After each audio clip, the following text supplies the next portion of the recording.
सुजानगढ़ में गत 24 अगस्त को हुई भारी बरसात के बाद क्षेत्र में काफी दिनों तक 3 मोहल्लों में बरसाती पानी भरा रहा, जिसकी निकासी हो चुकी है। लेकिन भोजराई बास स्थित आमने सामने कब्रिस्तान और शमशान में अब भी बरसाती पानी भरा हुआ है। पूर्व पार्षद व आरएलपी नेता रतन लाल नाइक ने बताया कि शनिवार को एक 30 वर्षीय युवक की शव यात्रा आने के बाद शव यात्रा को करीब 1-1.5 घंटे तक बाहर ही रोके रखा गया।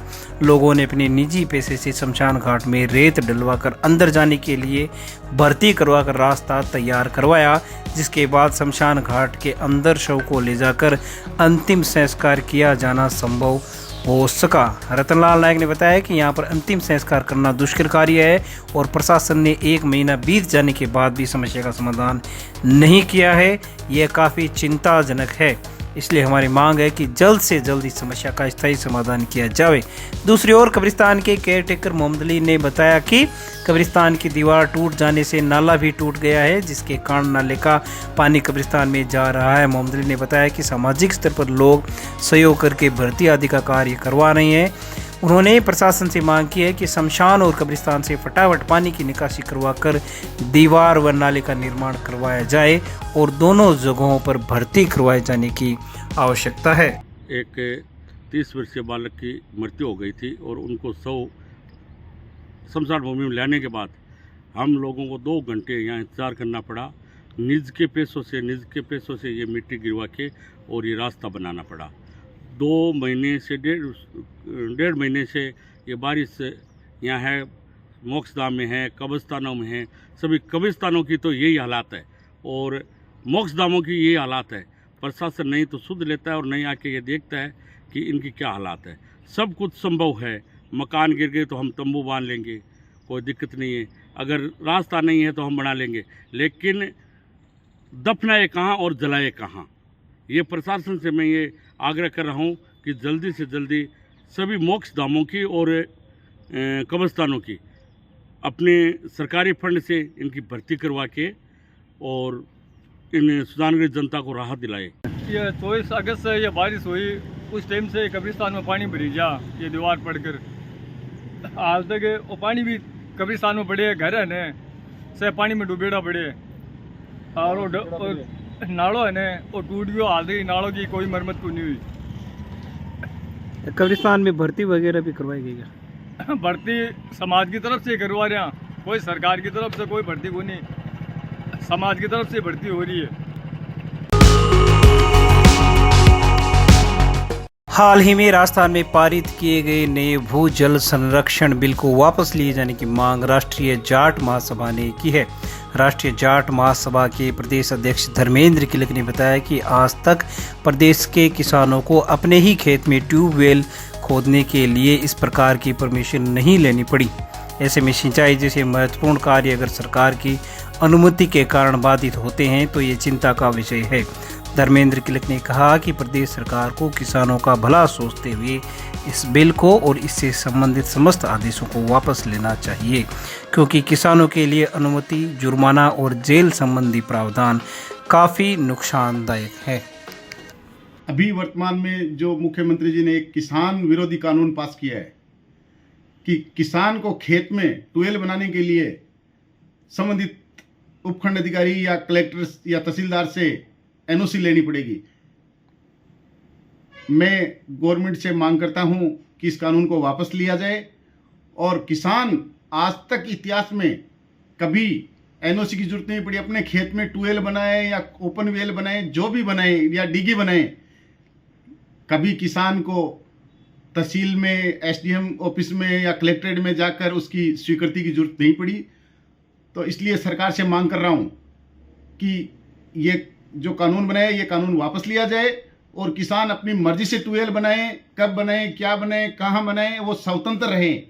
देश आज़ादी होने के बाद में पहली बार ऐसी गवर्नमेंट आई है जिन्होंने ऐसा काला कानून बनाया है।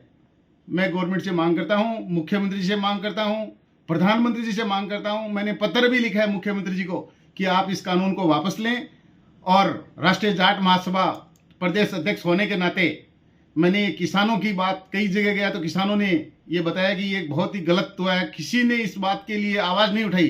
तो राष्ट्रीय जाट महासभा के द्वारा मैं मुख्यमंत्री से मांग करता हूं कि आप इस कानून को वापस लें और किसानों को राहत प्रदान करें।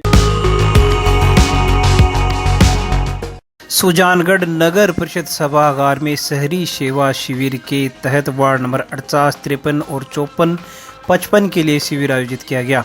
राजस्थान राज्य अनुसूचित जाति वित्त एवं विकास आयोग के अध्यक्ष राजेंद्र कुमार नायक द्वारा शिविर का अवलोकन किया गया और निःशक्तजनों को व्हील चेयर तथा प्रधानमंत्री आवास योजना के लाभार्थियों को चेक का वितरण किया गया। इसी प्रकार अतिरिक्त जिला कलेक्टर संतोष कुमार मीणा द्वारा भी शिविर में उपस्थित विभिन्न विभागों के अधिकारियों कर्मचारियों के साथ संवाद किया गया।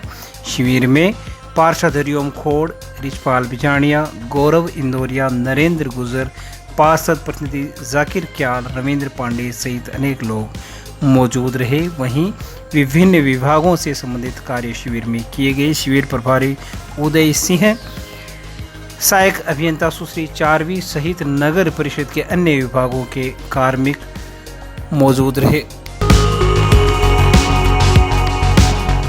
सीएलजी सदस्यों की बैठक का आयोजन कोतवाली पुलिस थाना परिसर में किया गया। उपखंड अधिकारी ओम प्रकाश वर्मा सानिध्य में आयोजित बैठक में एएसपी दिनेश कुमार, डीएसपी दर्जाराम बोस आदि लोग मौजूद रहे।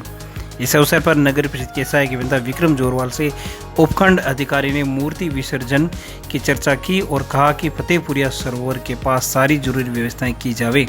उन्होंने कहा कि अस्पताल के कारण डीजे शेरबाग से पहले ही रोकने की व्यवस्था पुलिस प्रशासन द्वारा की जाए। इसी प्रकार लोगों ने शमशान व कब्रिस्तान में भरे पानी की निकासी की मांग की। रावण दहन के कार्यक्रम को लेकर भी लोहिया स्टेडियम में जगह तय की गई। इसी प्रकार ट्रैफिक व्यवस्था व अन्य व्यवस्थाओं को लेकर चर्चा की गई। बैठक में सीआई बेगाराम मीणा, श्याम स्वर्णकार, पार्षद दीनदयाल पारीक, कॉमरेड जगदीशनाथ, प्रेम प्रजापत, खुशीराम चांद्रा, तरुण सियोता, दिनेश तंवर, जावेद खिच्ची, बनवारी लाल भार्गव, विनोद खटीक सहित अनेक लोग मौजूद रहे। आज कस्बा सुजानगढ़ के अंदर शांति समिति, पुलिस मित्र, ग्राम रक्षक, सखी, अन्य जो भी मानव है जो यहाँ के मौजूद लोग हैं उनकी मीटिंग ली। आगामी जो जितने भी त्यौहार आ रहे हैं उनको शांतिपूर्ण मनाने के लिए उनसे आग्रह किया गया। दशहरा है तो उनके स्थान का चयन किया, उनकी व्यवस्था कर रखी है, ट्रैफिक व्यवस्था के लिए लेकर गया है। और जो सुझाव है कि भी जो कई बार आवारा पशु भी घूमते हैं उनकी व्यवस्था के लिए भी निर्देश दिए गए हैं। इसमें एसडीएम साहब, सीओ साहब, छः साहब और काफ़ी जो नगर परिषद के अधिकारी यहाँ उपस्थित रहे, उनको निर्देश दिए गए उनके साथ कार्य करने के लिए, ताकि जो भी आगामी त्यौहार है वो शांतिपूर्ण हो सके। सुजानगढ़ के रेलवे स्टेशन के सामने स्थित सियाराम बाबा बगीचे में नवरात्र के तहत दुर्गा पूजा महोत्सव का आयोजन किया जा रहा है। दुर्गा पूजा महोत्सव में पंडित विष्णु दाधीश द्वारा पूजा अर्चना करवाई जा रही है।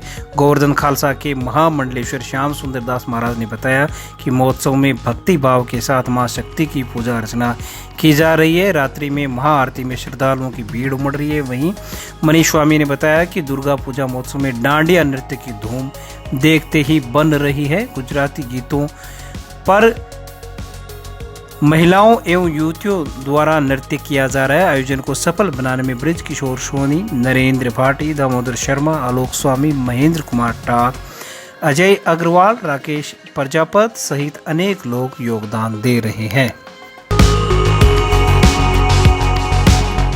सुजला सत्याग्रही विजयपाल शोराण को जोधपुर में पुलिस द्वारा डिटेन किया गया है। जोधपुर स्थित रतन नाडा पुलिस द्वारा उन्हें डिटेन किया गया है। एडवोकेट त्रिलोक चंद मेघवाल ने बताया कि स्थानीय स्तर पर जागरूक लोगों में इससे रोष है। सोनम वांगचुक को जेल में डालने के खिलाफ निष्पक्ष जांच की मांग को लेकर सुजानगढ़ निवासी विजयपाल सिंह शोराण वहां पर भारत माता के जयकारे लगा रहे थे। एडवोकेट त्रिलोक चंद मेघवाल ने कहा कि सामाजिक कार्यकर्ता विजयपाल सिंह शोराण व सोनम वांगचुक के साथ अन्याय बर्दाश्त नहीं किया जाएगा।